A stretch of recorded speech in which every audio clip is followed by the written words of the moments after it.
Well, we managed to do it. I don't know if we should be looking at the camera or one another. This is going to be on. We can spend the whole hour looking at the camera and never see one another. I think we're flick. We just thought, I Yeah, think that forgive us. camera will pick me at one point, and then when he moves that way, it will pick you. Okay. And I'll mix and match. And as you all gathered, the reason we're having this conversation is because Alex and I are in your studio. We're together. I made the arduous and lengthy hour-and-a-half journey into this beautiful part of the country. And what a lovely day. You dragged me away from home. Gorgeous. It was Amazing day, isn't it? Lovely drive Almost down. So too good. Oh, it's beautiful. I've got the sun. It's lovely. I could spend the rest of the day here. Yep. So And my nose is cleared up. I've got yeah, some you don't hay sound. fever No, going you don't. on, I know but you've been actually at the struggling with hay moment, fever, but you sound feeling high as a absolutely. kite, but I'm fine. Oh, this could go anywhere then. There is actually plenty to talk about. We'll get into sort of the more content creation part of the stories and podcasts later on, but I guess we recorded just before WWDC, and here we are just, a week, 10 days after it. Yeah. So let's sort of pull that apart with the obvious one. Let's get it out of the way wash up. first. Let's go Apple Vision Pro. Yeah. So what was your take on it? Well, I had a few takes. I mean, I think one of the I actually published an article on it called Mixed Reality and Mixed Emotions, because that's exactly how I felt as a tech person, like a tech enthusiast. I'm really excited about it because I've been waiting for years, right, for something that will mix our world with the digital world, and we don't have eventually to hold something to interact with the digital world. Yeah. I think that's going to be amazing. The other part of me is thinking, gosh, we're still behind. We're still having quite a piece of equipment on our Just face. the size and bulk of it. The human interaction, I know Apple have done much better than any other company has done, right? To just project your eyes into the thing, so you're not really completely excluded from the rest of other human beings. But I don't know, it just feels to me it's still quite behind. Now I'm looking forward to it, and I think this is obviously the beginning. But I wish we were slightly more advanced. Yeah, I think my take on it was that we had to start and I say start, obviously we know there's been tries at it before, but this is by far the most advanced attempt at making it work. Oh, yeah. And they've invested to make the platform and the category popular. And I think hopefully what this will do, once the masses, it sounds like I'm talking about the great unwashed, but you know what I mean? Once a lot of people see it that couldn't really give a damn about AR, VR, if Apple make it look attractive and as if it's something you want to get into, that's what's going to begin to bring the lower prices down. And they're talking about this SE as soon as 2025. End game glasses, I mean, I know that's a long way off, but I think we had to make a proper start somewhere, right? Yeah, and I did a bit of a test this week. I had some builders and painters, doing this because I had an issue here. And I just did a test. I asked them, have you heard of it? And they said, yeah, I kind of heard in the news, didn't really know much about it. So I showed them the Apple ad, and just wanted to know what their reaction was. Right? They use old phones. They don't really, they're not tech people, but they were excited about it. And when I told them the price, they weren't objective. They were like, okay, but that means I don't really need a computer. And then, so the way they were looking at it was That's cool. almost like as a replacement for something rather than an additional. So they device. understood it, yeah. So, which I thought was amazing, right? Because some of these guys are not really tech people. They're working. They're working in building and. Yeah, they actually do a job. Yeah. Unlike you and I. They're like sitting at a desk. Yeah, exactly. But you know what I mean. They're not really your typical techie person. No, and if they bought into it, and also I think one of the biggest validations of it, I was a program that I love. If I got news for you, I've watched it for 25, 30 years. And it even made their show last week. For the first time ever, I was able to answer a question on If I Got News for You.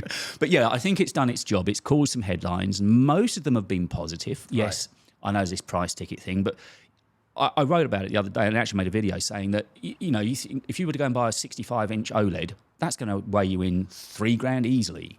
Yeah. And that's without speakers, cameras. Yeah. So you begin to look at what you're getting for that. And I can't call it value for money, but it's not expensive for what you're getting.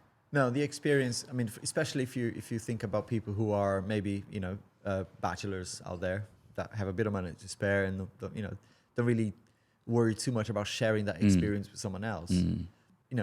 That is a prime target for me. And those people will go, yeah, I'd much rather be able to, have as big as 100 feet telly in an environment that looks like you're in the movie.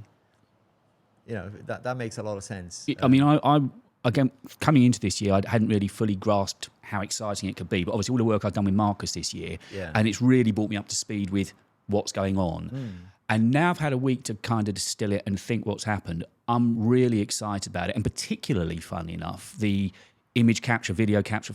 I just think, I mean, you've got a young kid. He's still, what, 12, 11? Yeah. So you've got plenty of time of him growing up. And if you get your hands on one of these headsets next year, you're going to have so many, such vivid memories. When you put that headset on in 20 years' time, you'll be back on that soccer pitch, won't you? You'll be back watching him train. It's going to be amazing. I have to say, I'm thinking the after, right? The after is going to be amazing. Oh, the present, now, though, when you're putting that, especially here in the countryside, and you're wearing that on the street, I don't know what the reaction would be. Oh, you're still going to be that person. Oh yeah, he's going to be the But I tell you what, something else that actually gets me excited about this, which is the technology behind it. Yeah, I didn't know how much of Sony actually was in there in terms of the sensors and the cameras and the display. But when I looked at because one of the things that I really thought was fascinating was eye tracking. I know it exists already. Some laptops have it already today, but it's a bit clunky and it's not great. But I thought, now that it's out there, how difficult would it be to maybe scale it? Obviously, that small, it has to be something on your face. But how about you put that on a bigger telly or on your monitor to then, kind of stop using keyboard and mouse? Mouse, yeah. I thought if that can be scaled out, that'll be amazing. I mean, I know because obviously we've all watched the videos that have been on YouTube. And the good thing is that you and I are sitting here talking about it, but we are the majority. It's only the very few people in the world that have actually had hands-on with it. So our opinions are kind of as valid as anybody else's. And we've watched a lot of videos. Yeah. And there was a couple of things that came through loud and clear was the reality of the experience, but also the lack of latency. Apparently that eye tracking is just... It's blinking quick, isn't it? And I don't say that as an expletive, but you look at it and it's working.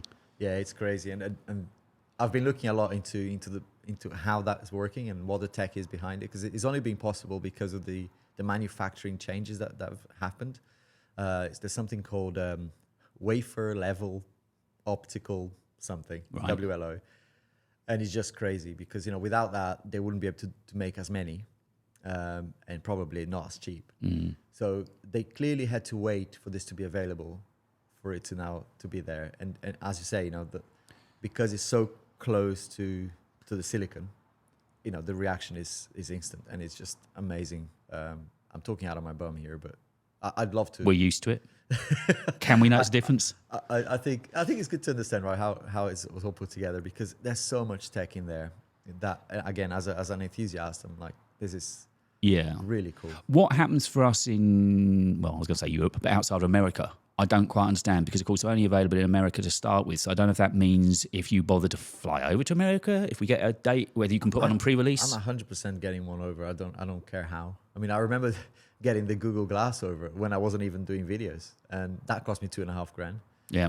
To get from America. And, smuggled it from...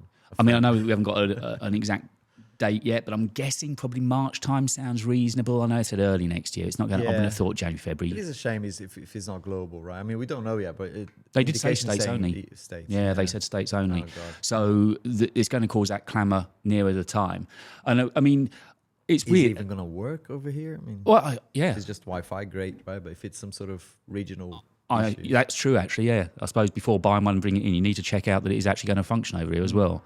And it does make me laugh, the kind of game that we're into, because we get, there was Google I.O. and then, of course, WWDC, two big events, and we get this huge peak of news. Everyone's making videos, and suddenly we're all scratching around again, okay, what's there to talk about? Because the odd thing with WWDC, there wasn't really much to buy after it. There's not a lot there. There was three things, wasn't there? Stuff, but not a lot for consumer level. I mean, there was a lot of pro level stuff. MacBook Air, we'll get into in a minute. Yeah. And there was the new Mac Studio and the Mac Pro. Yeah. And the Mac Studio was exactly the same, just with the M2 Ultra. And the Mac Pro was the same old Mac Pro, same as Mac Studio, just in a bigger chassis. Honestly, I haven't watched a lot of videos because I'm at the back of my mind, I'm thinking maybe I'll get a studio myself just to try it. But I'm thinking, what is it that you need today, for any work that you can't do on an M2 Ultra Mac Studio? Because I'm thinking 192 gig of RAM. Yeah, up to. Well, I mean, my one's got that's insane. 32 gigs on, and that only stumbles occasionally, and even then with only very heavy After Effects plugins and so on. You have to be really pushing it, right? And I'm thinking, obviously, random farms and people working in studios that are producing, high-end sort of visual effects and stuff. Yeah. Hollywood level stuff. For that use case, I understand, but I'm not sure, like, as a sole professional, someone who's maybe just running an ad agency or whatever. And I guess we count as sort of semi-professional what we're doing. Producing videos every week, right? 4K videos, multiple layers. I heard somebody say that the Mac Pro is really just to try and watch. It's only made for James Cameron to try and watch him melt down, to see how many more effects he can put into a movie. That's the only person pretly much in the world that needs it. Underwater, in space now or something, like, to really drive it. So, like you, I was tempted. On the day when it was all sort of put into the store on the website, I thought, shall I get the M2 MacBook Air? The 15-inch M2 MacBook Air. And I bought the M2 13 last year, and I ummed and ahed. I had it in the shopping basket, and I've pulled back as I thought, I just can't see how to make content out of it. No. And remember, before the event, we were talking about this very device. And my view was, if it's the M2 chip on the 15, I'm going to find it. I'm going to put this on Twitter and just put it on repeat play. Alex said he's not getting one if it's the M2. I've got it on the podcast. It's there. You cannot walk away from your digital history. I said I'll probably not use one, but I'll probably get one for content. But I think I don't see really much of the point, because soon, I mean, we must be getting close to an M3 chip. And I think a MacBook Air with M3 chip would probably be the best buy, performance-wise and whatnot. If you're only getting a bigger display, then I'm thinking, shouldn't you go for the Mac Pro? Because the price that you... Well, exactly. Once you get the MacBook Air at a useful level... with 512 and the 10 core. Not even 512, but just 16 gig. Right? The 512, I have an argument for sticking with 256, actually, depending on what you do. But I think most people will be okay with 256 and using externals and cloud, yeah. But, you're getting close to a price where a MacBook Pro would make more sense. Yeah, and you're getting better ports, more cores and whatnot. But I'm struggling with the use case for the 15-inch. I think it's going to be an amazing laptop. Oh, it's going to sell so much. But yeah, I mean, I think they've been canny, because all the figures that I'm seeing are saying that globally, manufacturers of laptops are struggling at the moment. Post-pandemic, people bought everything they could during lockdown, and sales are slumping. So clearly, Apple needed to do something to spice things up a little bit. I get why they did it, and it is going to be a tremendously good seller. But I just don't. From my point of view, I couldn't think of reason to buy. And equally, when the embargo lifted, which was, as we're recording this, Tuesday of this week, suddenly 2:00 UK, we get bang, bang, bang, bang, bang. It's like, And there's a few people now. I won't bother mentioning names, but I just don't watch, because they're going to be sycophantic and everything about it's going to be brilliant. Yeah. But then there was two people I'll call out, Peter McKinnon and Marquez. They both made about only 6 or 7 minute videos. Marquez filled half of that. That's a lie, but he filled a good few minutes of it just with Geekbench. Now, Marquez never does Geekbench. So it shows that he's looking just to pad it out. Not much to talk about, And Peter was actually using it for a few minutes in a cafe. Well, he managed to do two Mac. He did the Studio and the Air in 6 minutes, didn't he? Yeah. And barely talked about them, which kind of says... So I think, yes, if you need a Mac, it's going to be good. And we know they're good at whatever now. Yeah, I mean, I did a lot of content on the M2 MacBook Air, the 13-inch last year. And I used it, and I did like a few day in the lives, like a day in the life of a student. That was a really popular video, and really pushed it with coding stuff and doing a lot simultaneously on a 16 gig. Because there was a lot of noise. I don't know if you remember about the 256 that's version. Right. And it's going to blow up. And all that sensation. I'm glad that didn't happen this time around. I haven't seen anyone saying, don't buy this or don't buy that because it's going to blow up. So I'm going to do a similar thing with the 15-inch. But I don't really expect it to be that different. So you are picking one up just to make content on, or do you think you'll end up keeping it? I'll make a decision once I've used it. Is it on its way? My you ordered it, just for full disclosure, is going to be I'll use it for a couple of weeks, do a review, and then send it back, because I don't really need it. Now, out of interest, again, it's something I wanted to discuss. Might as well discuss it now. The returns policy with Apple, is it as good as gold? I know so many content creators do it. Is it as simple as use it for a couple of weeks, pack it up, and ship it back? I'm doing YouTube wrong, right? Because I wanted to do that with the M2 Mac iPad Air, and I missed it. Eventually, they were quite understanding, and you get 14 days, don't you? 14 days. I missed that one. The MacBook Air itself, I was going to return it and never did because I liked it. Both of my Mac Minis, yeah, I intended to send it back after a review, but I didn't. I kept it. I guess kind of explains why Apple are good at it. They know that once you get your hands on it, you're more than likely not going to send it back. If you're dumb like me, yeah. Because I should be more like, I don't use the Mac Minis that much anymore.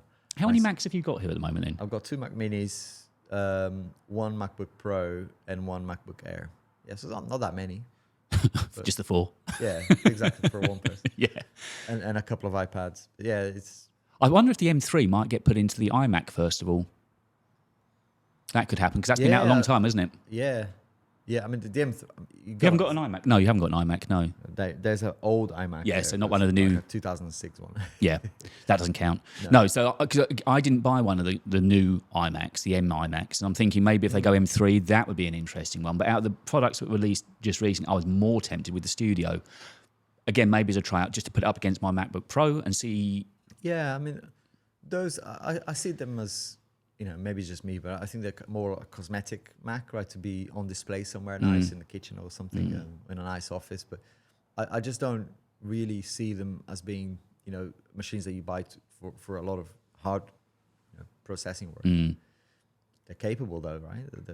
Now with these M chips. That's the thing. I mean, whatever you buy now, and you're rarely going to push it. And we're now talking about such tiny incremental improvements. I think the M3, hopefully with the 3 nanometer chips, right? It's like, gosh, I can't imagine how much more processing we can do. Now, you're a Samsung boy, so what's going to happen come iPhone season?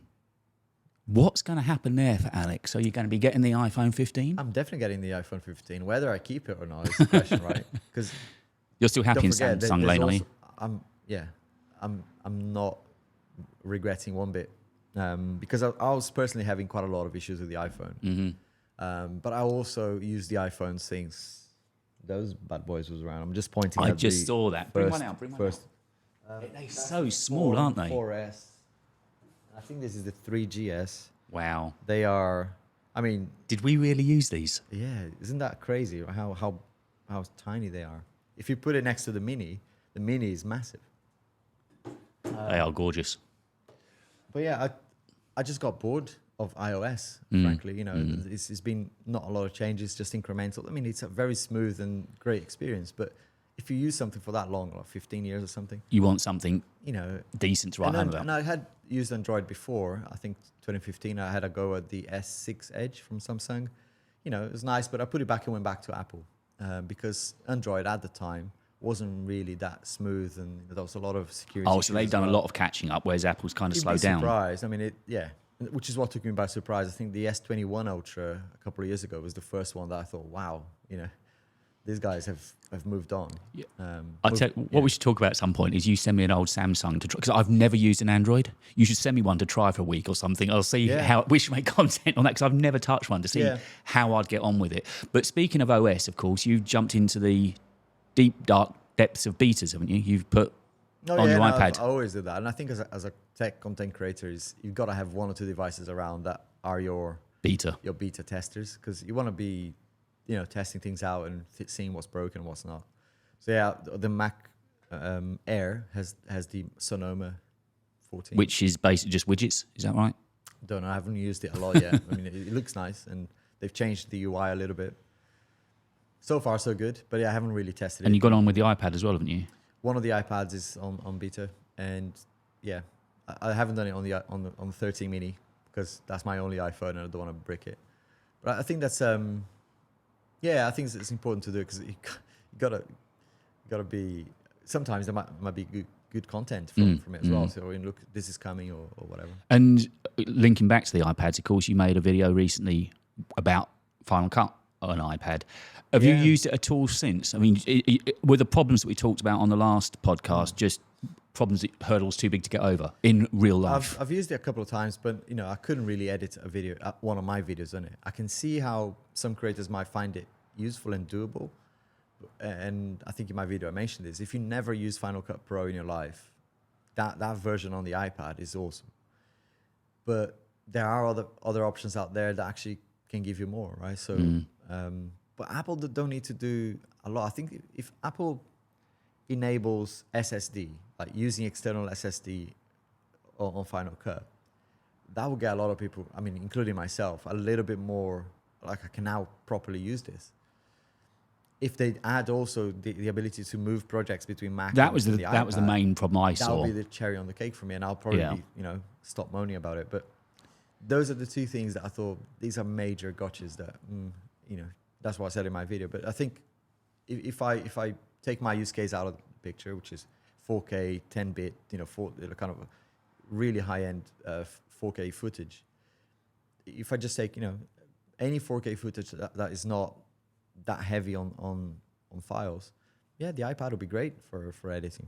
And you can, all these nice cool things that you can do with the pen as well, those things are really cool, and they are different today, which in content creation that has a lot of value. Yeah.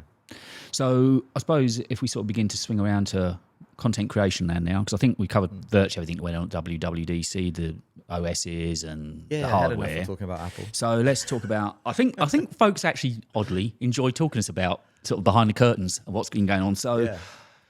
Well, you've had a bit of a month of it, really. Let's talk about brand deals, shall we? Yeah, I woke up to a couple of tweets of yours, and you caused a bit of a stir, and a lot of creators got right behind you as well. I know one of our guests, Pete, was really good and immediately got on and supported you. Oh, yeah, gosh. So, right, building up to a brand deal then. Presumably there's a few emails go back and forth, and you begin to establish your rates, what they want, whether it's integrated, whether it's a fully dedicated video. The difference being that's just a mid-ad roll or a full video all about a certain product. They chose to go with this dedicated video. Yeah, so the story was, I mean, in most cases, you work on a bit of a trust relationship, right? You are, starting no money up front. No money up front. That whole experience have changed my approach a little bit, but we'll talk about that in a bit. Let's tell the story about what happened. There's been various points in the story that I thought that should have been a warning. Or that so looking back, looking back, I thought, that now that I see it, what happened, it could have been dealt with me quite quickly up front by maybe having a strong agreement in place. But there was a lot of back and forth on emails. Yes, a contract was established, but very woolly words around it. So so let's go back. So you get approached. The brand said, "Okay, I've got this product." You look at the product and you go, "Well, that's actually a nice product." And I found a use case for it. I found a video for it. But this brand and a lot of brands, especially smaller brands, insist all the time on getting you to create a dedicated video. That's like an 8 to 10 minute video, maybe 12 minute, of you just talking about this one product. If your channel is about that product, great, fantastic. That's like, that's what you do every Heaven week. sent, yeah. But if your channel is not about that sort of product, it makes it really hard because your audience, they're not going to click on a video. And I, openly said to them, I recommend you do a sponsored segment in a popular video of mine. I'll mention your product, it'll pop more, won't it? Product, but the video won't be about your product. You have a sponsored segment in the video. And that's what I normally do for a lot of my sponsored content. And actually, I was going to take probably 40% of what they were offering me for the dedicated video. So I'm losing money by doing the smaller But suggesting segment. what's better for them with your experience. But I'm thinking, there's a potential here for a long-term relationship. So instead of looking at it as a one-time deal that will get you a lot of money, I'm thinking, well, if they like this and it sells, they'll come back, right? And you do another one in a couple of months' time, or when they launch a new version of the product, you do another. So that's how I was thinking. Long term, and they were like, no, we want a dedicated video, and they were probably expecting, because they're looking at my videos, the popular videos, and they're going, yeah, there's 100,000 views here, 100,000 views there, 300,000 views here, but they don't see that the content that is getting those views is not about that product or anything close to those. So anyway, I said, look, fine, if that's what you want, that's what you want, but you're not gonna get any views. And I told them that. And, lo and behold, I published the video, sent them the invoice, and they were a little bit, hang on, your video is not performing well, Alex. we'll pay you if you do another two dedicated videos. So they're trying to. We'll pay you 50% now. Right. And we'll pay you the other 50% when you do 2 more extra videos. That was never discussed, right? And I was like, whoa, hang on. So suddenly they're throwing in performance metrics where it had never been mentioned. And I was polite. I said, look, I don't do that. And by the way, without them asking, out of my own, because I thought, yes, the video is performing really badly. I thought it was going to be bad, but not that bad. It not even got 1,000 views yet, I don't think. So I said, look. So I thought to myself, I want to make this work. So I did a short video to boost and obviously linking to the long form. That didn't get. I think that got 500 views as well. But so clearly no one is interested in this crap, and it's just a dead product. But I told them, so look, I did something additional for you. It's just not working. But what we agreed on, needs to be honored. I've done my bit. You need to pay me now. And they're like, no, we'll pay you 50%. They kept going on. 68 emails I counted of me back and forth. Which again, over 2 weeks. Eventually, I got to a point where I said, look, I don't want to do this, but I'm going to have to go public. And I'm going to share all of this detail publicly. So I'm going to mention your brand on Twitter, and the creator community is a very small space, as we know. People will know about this. And they continue to ignore, oh, Alex, we're not paying you. We just want to pay you when you do more work. It's like, what? When was that ever mentioned? Yeah, it's not how this goes. Doing this. So they're obviously trying to grab you by them, weren't they, and swing you around until you weakened. And so eventually I said, like, you've got 24 hours. If I don't see the money in my account on this day, this is what's going to happen. Almost like a Liam Neeson. I'm going to find you. And I'm going to, So they didn't pay me. So I went on Twitter. It's like I had a couple of coffees that morning. So right. Got sparky. And basically shared the whole thing. Like, I don't care if people, know, because I made some mistakes, right? And those mistakes were, I trusted them too much.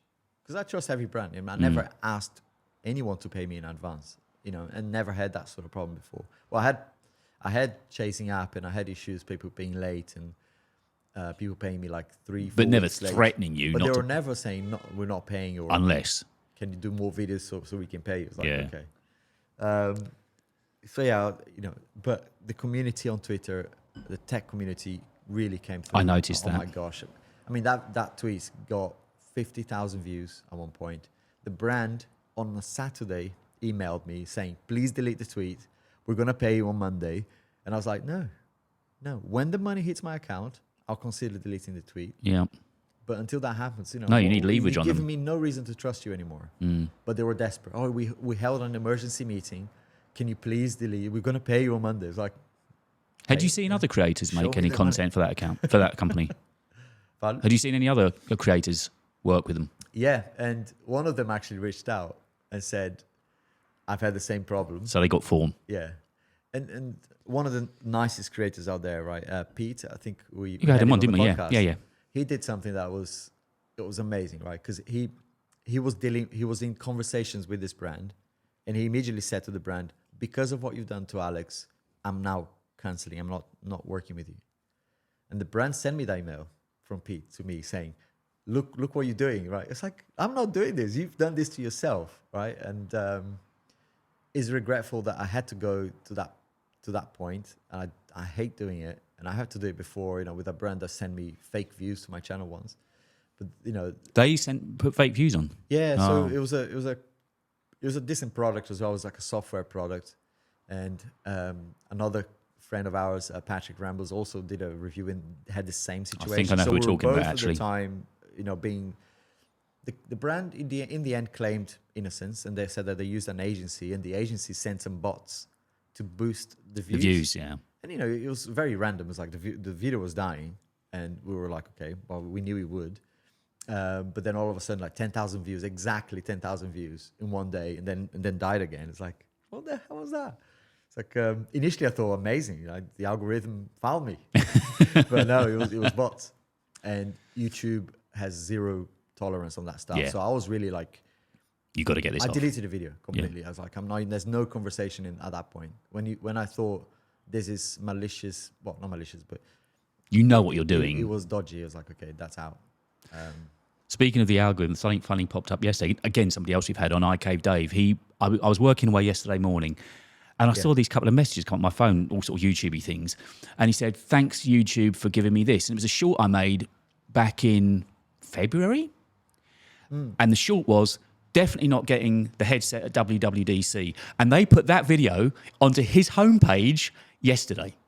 I mean, thanks, YouTube. That was kind of you. I look an idiot, and he gets crap content on his homepage. So sometimes it just goes to show the algorithm, as clever as it is, just doesn't quite know. Well, but a funny thing with shorts is you did call this. I've not had anything go massive, but I'll make a short, it does nothing, and it's suddenly, bang, out of the blue, it'll just pop, gain 400, 500, 600 views. Yeah, don't get disheartened by shorts. I mean, I've deleted shorts before, but now I was thinking my doing approach it. to it has been Leave fire it. and forget. Leave it. Yeah. Don't think about it. What's your take? I think we've both done it both ways, actually, with shorts. Part of me thought the nature of shorts should be very much run and gun.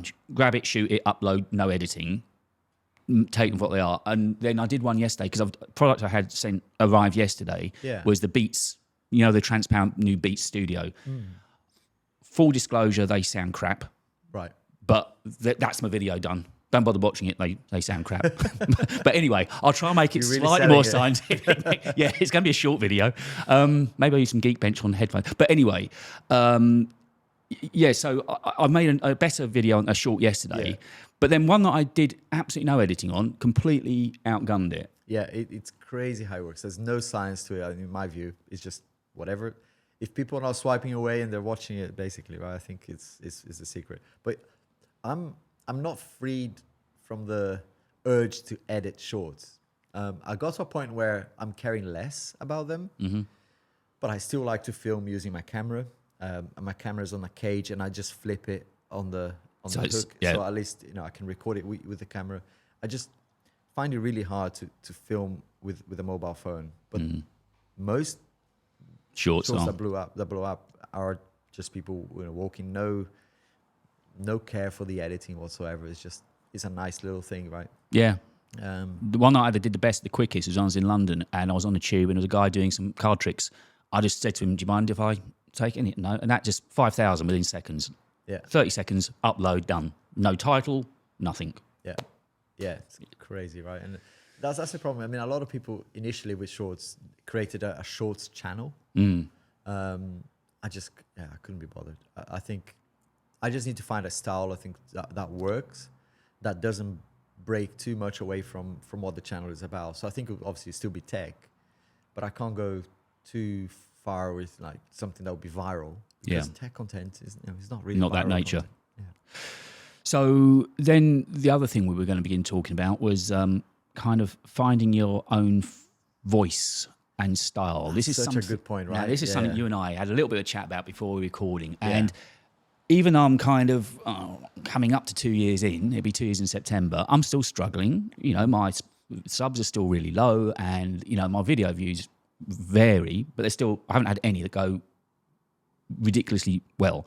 So now, as you do with this thing, you spend hours sleepless at night questioning yourself and what you're doing wrong, and I think that's probably a good place to start. You can't blame the algorithm, you can't blame the viewers. It has to be on you, doesn't it? Yeah.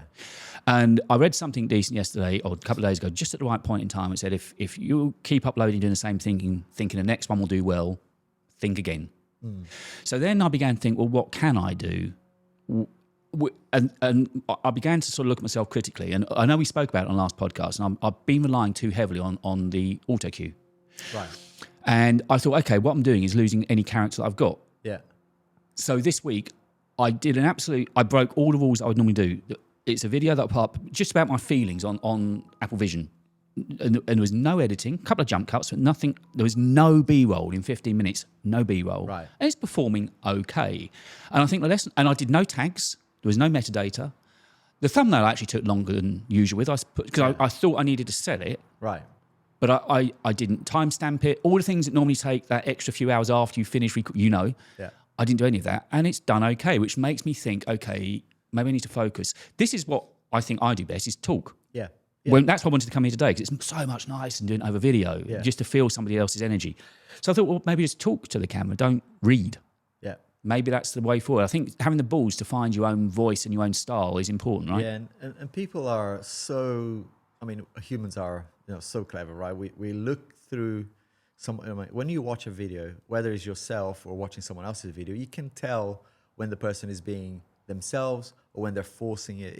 It comes across, right? And I remember my first 100 videos, you know, I was very much, and we were talking about this earlier, right? I was trying to impress people in the community. Maybe, that's exactly right? it. Say, right, look at this intro that I've done. Look at these effects that I put in. Exactly that. But when it came to my delivery, it was shit. Yeah. You know, and looking back at it now, I was like, who I was trying, my audience is who I need to impress. And my audience are subscribing or wanting to see my videos because of my opinions or because of my take on something, rather than the editing. I mean, those things are nice to have, but being authentic and being is the cliche thing, right? Being yourself, but it comes through when you're not.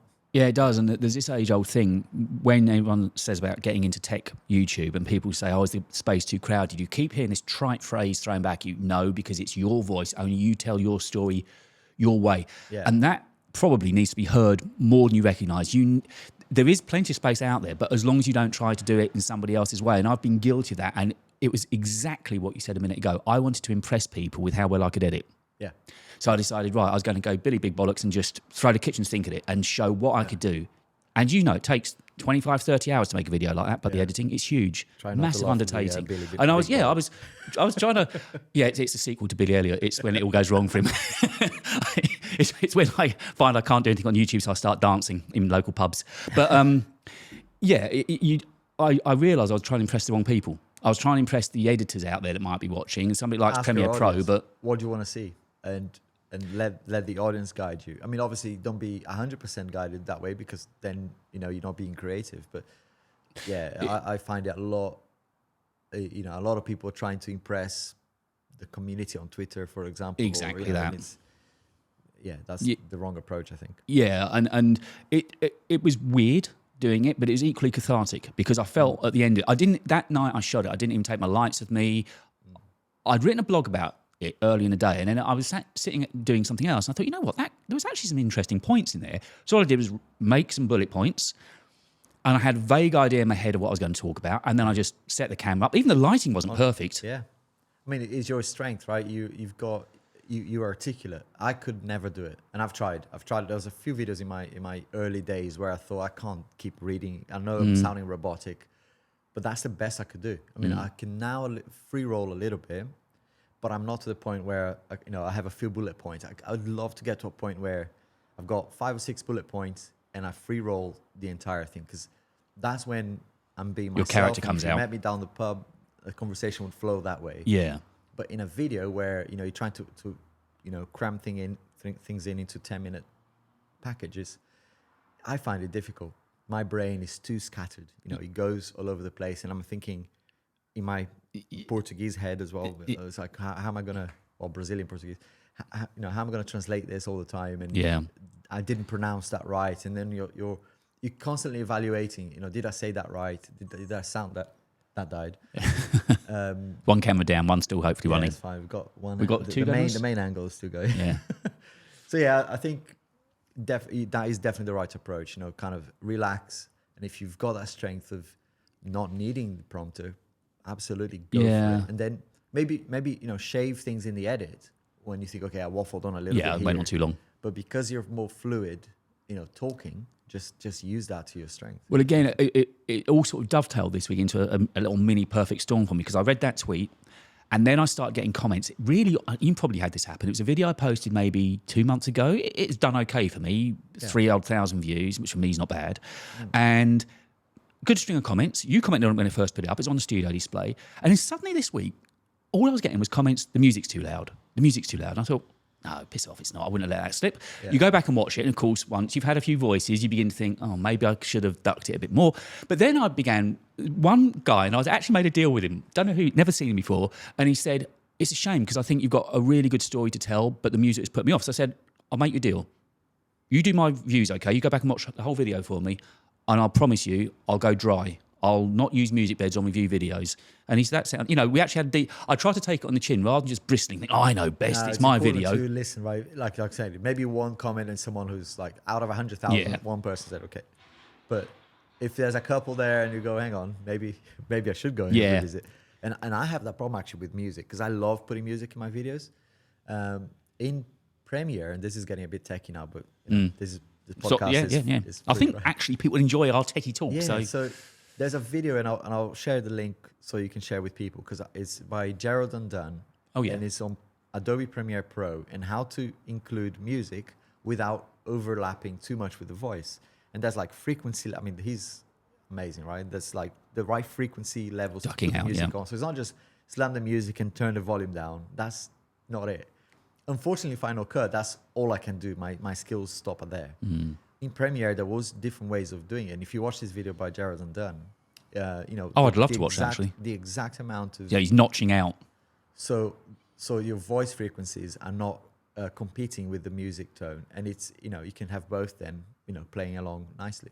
But yeah, I do have the problem myself. And people have commented before. Saying, you've had it as well? I love your video, but the music is overbearing in this moment. And I don't use just one tune. I use like three or four. Yeah, same. But yeah, I don't see myself not using music, but I'd love to find a balance. And in Premiere, there's that well, really of course, works. in Premiere, you've got the complete. Basically, you've got almost a mini version of Audition. Of course, you've got the dynamic link straight back to Audition anyway. So I'm sure you probably know this, but if you're editing a video, right-click and edit in go into Audition, and then by the time you hit save and go back to Premiere, it's done. So you've got the full suite available to you. But equally, you've got the track mixer in Premiere, which lets you can put a fair amount in there, and you've got the essential sound panel, which is absolutely awesome as well. But even with all that in my favour, I still ballsed up. Yeah. I mean, Final Cut does have equalizers, and you can probably do that, but I'm too lazy, and I need someone like Gerald Undone to do a video explaining how to do that in Final Cut, because I just thought, that really works for me, to get the music to a point where people they notice it, but it's it goes together with the voice. And if anybody listening, watching this uses Motion Array, check your emails, because they're doing a month of it's a month-long competition. Do you use Motion Array? No, I don't. I use Motion VFX. But, so Motion Array that I use for a lot of the templates and overlays and so on. Anyway, they're doing this month-long competition. You just have to send them in each week content saying what of their effects you've used, and there's quite a nice bundle to be won. So if you use Motion Array, check out your emails or go onto their website. It's really simple. I did it last week. There's some lighting to win. I think there's some interfaces and some microphones. So there's some nice stuff. They should be sponsoring us. Well, yeah, I wish. That was a nice ad. Yeah, I wish.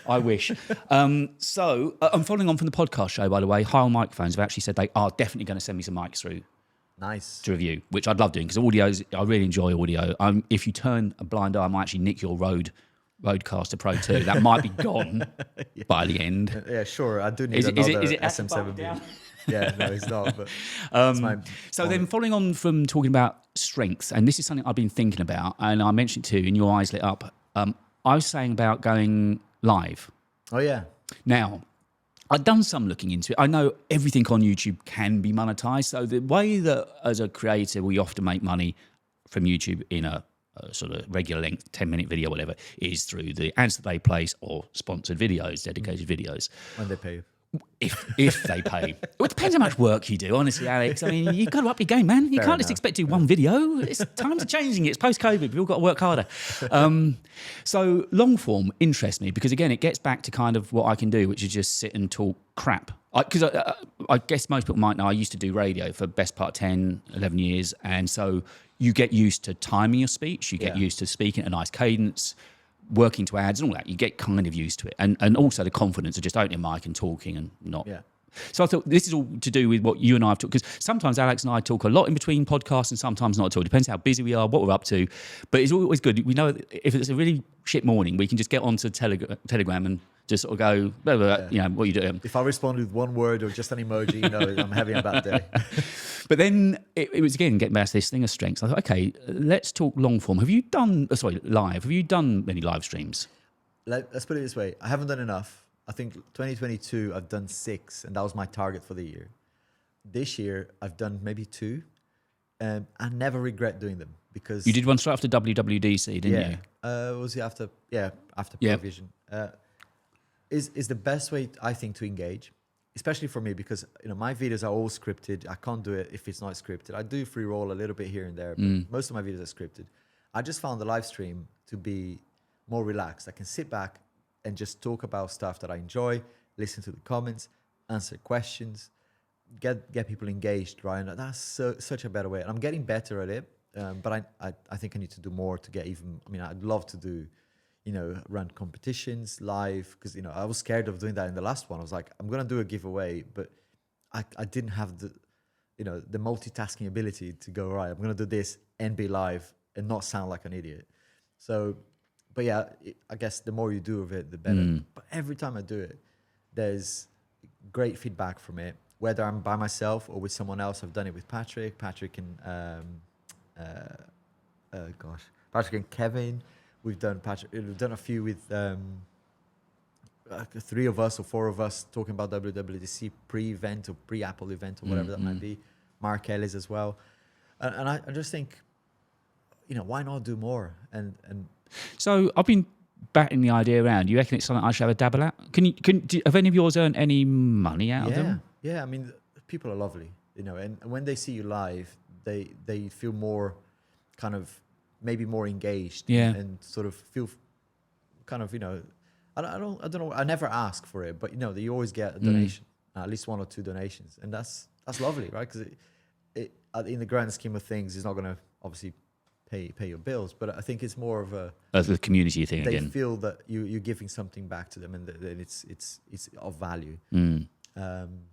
Again, another cliche there, right? But I'm just having a good time talking about tech, and people feel. Well, it really surprised me, because I did my first live with Marcus.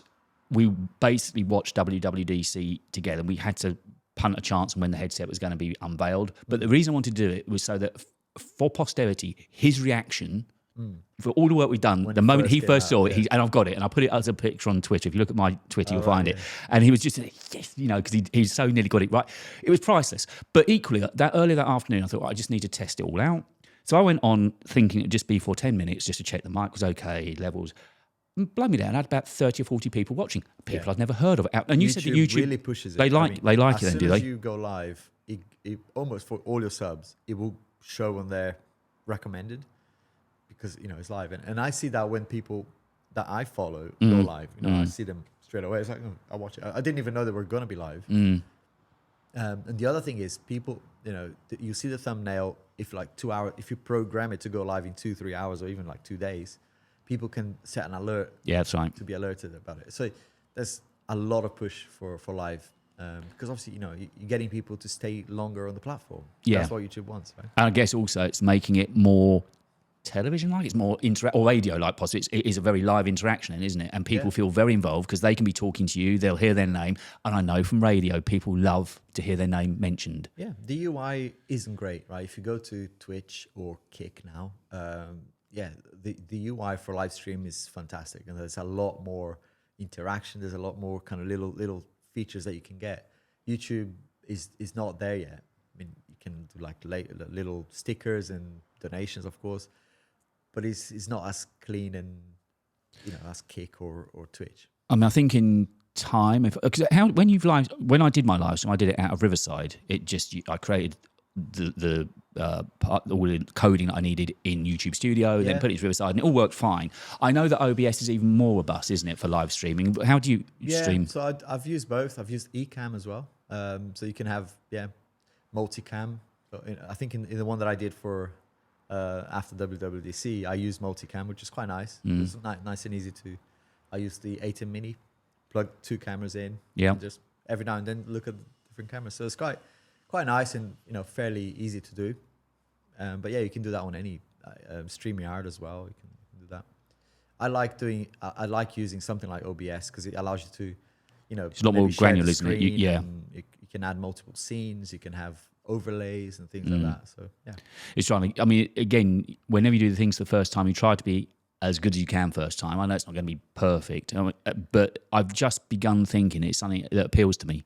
I want to get away from this scripted idea. I want to just be me, and I just thought we're talking for an hour, maybe. Yeah, and it's like any type of content. I think come up with a regular show so that people will know that you're there every week, and come up with things that are it's almost like whenever I go back to a live stream, I go back to the ones that have something that I'm used to. So they have a segment of familiarity. For this 10 minutes, I'm going to talk about this, or I'm going to play Wordle or whatever. I think Dr. Disrespect is that. It's an amazing, entertaining thing to do. It's nothing to do with the normal live stream, but it's a segment in there that you know you're going to have fun. People enjoying. Yeah. Actually, now you say it like that with scheduling on, it just keeps coming back to radio because certainly during lockdown, I noticed all the shows I was doing because I was a voice in people's ears that couldn't get out much, and it was that regularity. They knew at certain times of the week I'd always be there doing my thing. So maybe that's something worth looking into. I do like every Sunday, every Monday, whatever. People know that day at that time you're going to go live, and it's usually a chilled. Yeah, because again, it is just a conversation. You don't really go into it with much of an idea. You've got maybe a few ideas what you'll start off talking about, and then I guess it's just the interaction feedback you're getting is how the conversation goes. I mean, for creators, the biggest challenge with live stream, not gonna lie, is the gear and the stuff that around the software and everything. So I've got a station there now that is I call it my streaming setup, because that is a barrier that a lot of people go, oh gosh, I got to set it all up again and make sure that everything's working. Because live stream, I mean, hats off for people who do it day in, day out. There's so much that can go wrong, right? Audio, video, especially people who are gaming as well. You know, they're trying to look at multiple screens, respond to comments, and perform. You know, it's just crazy how those guys do it. And actually, can I just give a selfless, shameless plug? Absolutely. I walked away from radio in December of 21 for a number of reasons. The main reason was it was never going to pay anything. So I thought, YouTube looks easy. I'll go over there and make my millions. Hasn't quite worked out. Not quite yet. Not quite there. Not yet. But anyway, then music left me really burnt. I had no interest in it at all. I've got a massive vinyl collection, a huge digital collection, but I just didn't touch any of it.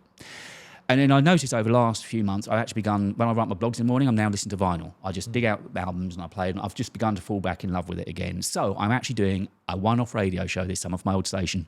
Nice. It's going to be pre-recorded. So it's going to be the last Sunday in July. When it's done, whatever podcast is around it, awesome, going back to my old roots of just so many people. There was one particular show I did that was late night. It went from midnight on a Saturday to 2 a.m. Sunday morning. And it was such a lovely feeling. People made an absolute thing of getting a sleep early on Saturday just to be there to listen. And it was lovely. Yeah. And I do miss that. So I'm going to use, I always said I wouldn't go back to it, but you know what? Just emotionally, it feels the right thing to do. Nice. And I'd love to see that introduced in your videos. So it's kind of, playing a vinyl, as part of your yeah, but I'd get copyright, wouldn't I?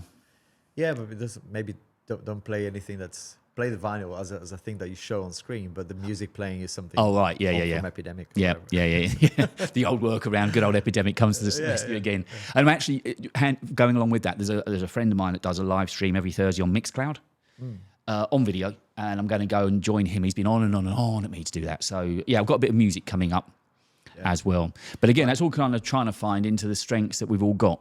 There's something that triggered my brain when you said about copyright, because I've seen one of the creators that I follow. He's incredible, and we'd love to get him here one time. His name is Vidoza. Oh yes, we started to talk about him. Awesome creator, and recently he did a video. I don't even remember what the video was about. It was just an awesome video, and the music he used was completely he's obviously not getting any money from that video from an ad perspective, because it's all copyright stuff. And I thought sometimes maybe that's worth it. Maybe use the music. Don't worry about not getting paid by the ads, because the video is going to be so awesome. It's going to bring other viewers, revenues. I mean, he had so many sponsors in that video. It's crazy. I think it was about a laptop, actually. Fantastic video. The music made the video 10 times better. So I think sometimes we get too worried about copyright, and I wonder, is it worth sometimes to say, right, for this one video, I don't care. I just want to use the music that will make people feel something.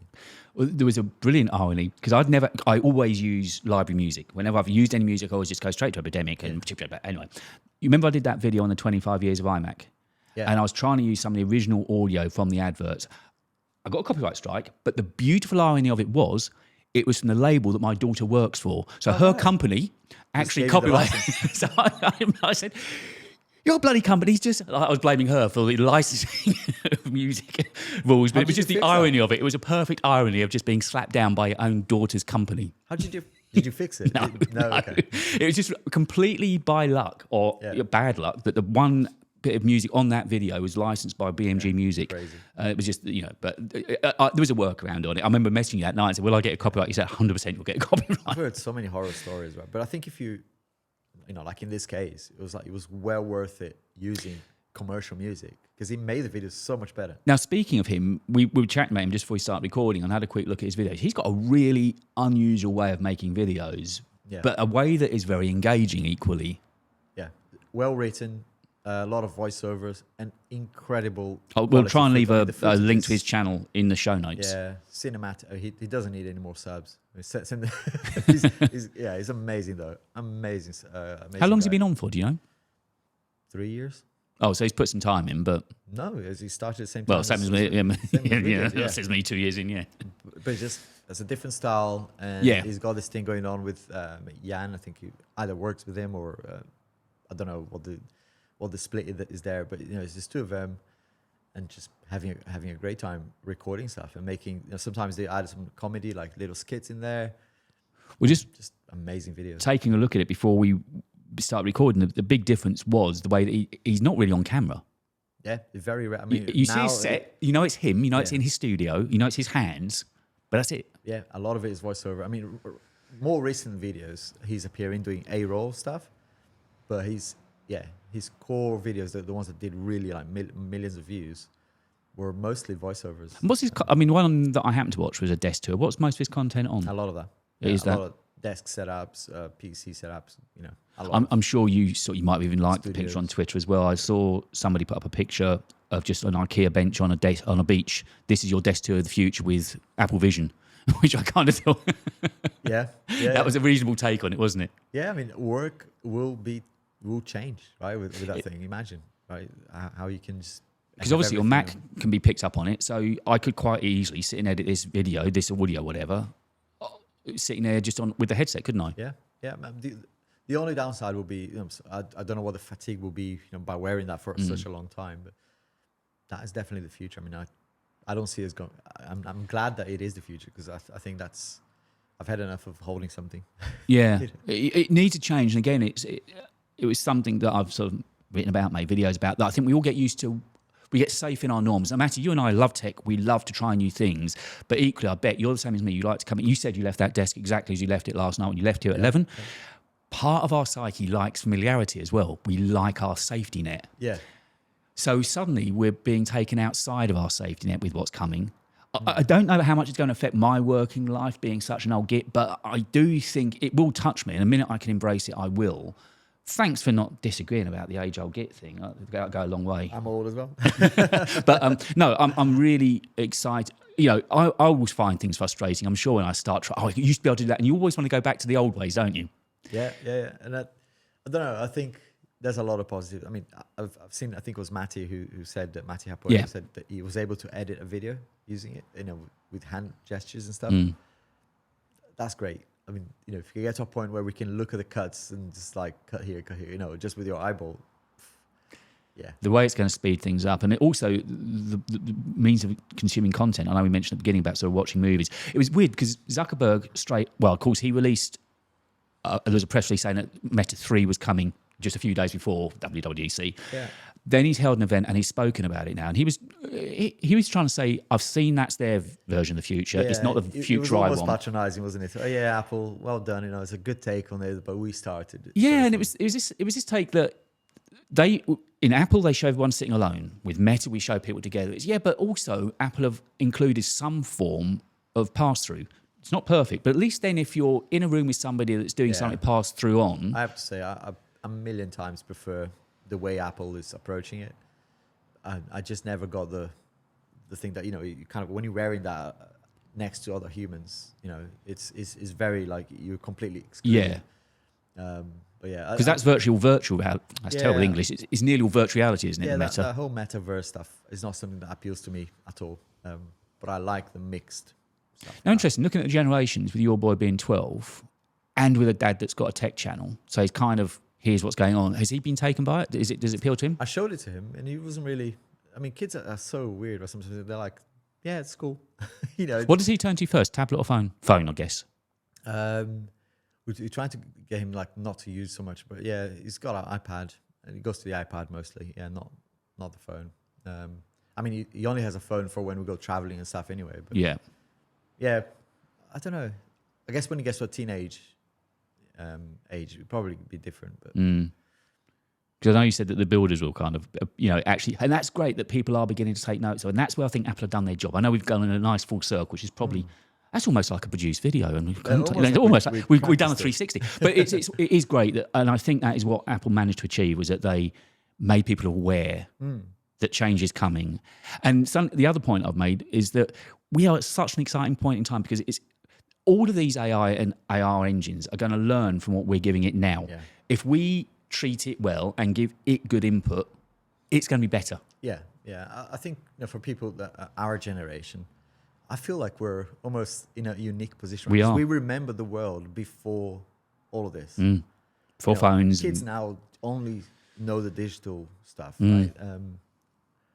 I'd like to see us getting closer to technologies as being as kind of almost unnoticed. I mean, we know it's there, but it's not in your face so much, right? Absolutely. And I think what Apple did is the beginning of that. It's going to get smaller. It's going to get less intrusive, but much more, more digital in a way. But I'm excited for it. I think it's me too. Definitely the right way to go. So you said you're going to try and pick one up come what may, which will... I'm saving up already. I've got a fund me. Just kidding. He's got a Koji running as well. Well, I hope I'll be back anyway before that. I'll just invite myself back. But I'm trying to work out ways I can make content without it costing me $3,500. So I'm going to tip you up. And also Marcus, bless him. I didn't realise until we made our last video together, he lives in Portugal. I had no idea, because we had this idea. I said, look, because he's going to buy one. All right. So I said, fine, if you buy one, I'll rent a podcast studio in London. So it's a really nice setup, and we'll go and record a video there. And he said, yeah, I'm up for that. I'll come.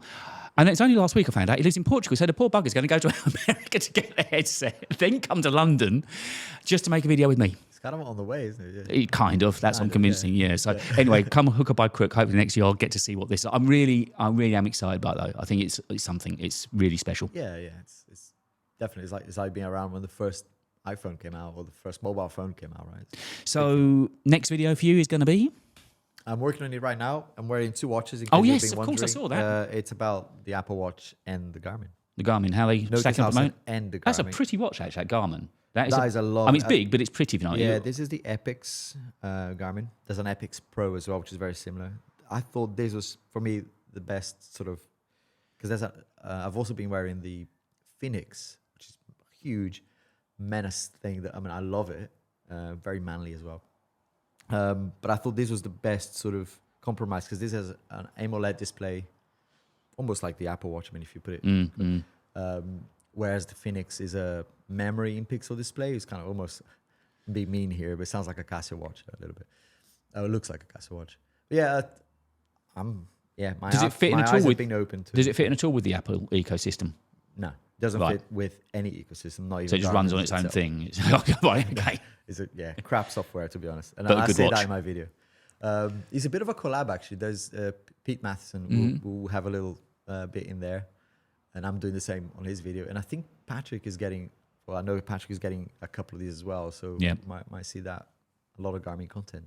And I've already ruined my next video, which will be on the Beats Studio Pro. They're clear and they sound crap. There you go.